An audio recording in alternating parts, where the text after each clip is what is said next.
তাহলে হাসি লাগে না ভাই। আরো গল্প নেই, আমি যা বলবো তুই আজকে না শুধু বলবি যে আমার ভুল হয়ে গিয়ে আমি করিস এরকম বলবি। প্রত্যেক দিনে ভালো লাগে না।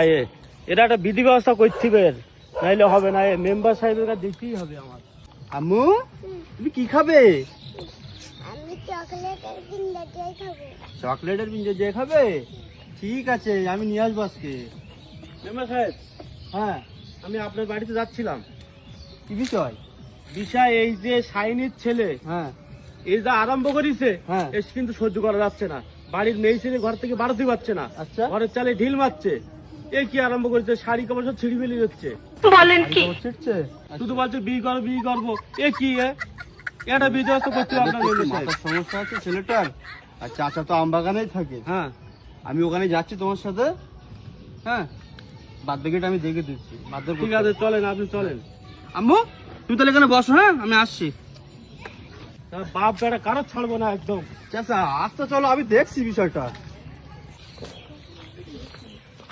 শাইন, এ কিন্তু সহ্য হচ্ছে না। তোমার ছেলে যা করছে এ বলো সহ্য করা যাচ্ছে না। আবার কি করেছে ভাই? কি করেছে মানে? এ যা করছে, বাড়ি চালে ঢিল মারছে, শাড়ি কাপড় ছিঁড়ি যাচ্ছে। এ কি ছেলে বিয়ে দিয়ে দাও। এই যে বাড়ি দিয়ে মেয়েদের বউদের শাড়ি তো টানাটানি করা, হাত তো টানাটানি, এটা কিন্তু ঠিক না। এর কিন্তু একটা ব্যবস্থা করে, নাহলে আমরা কিন্তু ব্যবস্থা করে দেবো। আমরা হচ্ছে জমিদার বংশের লোক, আর বারবার ওর জন্য আমার বাড়ি বিচার।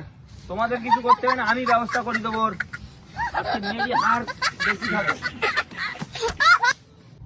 একটা বুদ্ধি করতে হবে। মা সব ছোট দেখাচ্ছি বুদ্ধি এই একটা। মুজাকির চল এবার। তুমি যে আমার তাহলে হাসি লাগে না ভাই। আরো গল্প নেই, আমি যা বলবো তুই আজকে কিনা শুধু বলবি যে আমার ভুল হয়ে গিয়ে আমি করিস এরকম বলবি। হ্যাঁ, তুই তোর এই কাজ করা উচিত।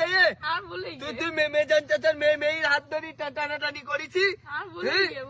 তোর আব্বা এইদিকে এসো, এইদিকে করি এই কি বলে তুই করেছিস?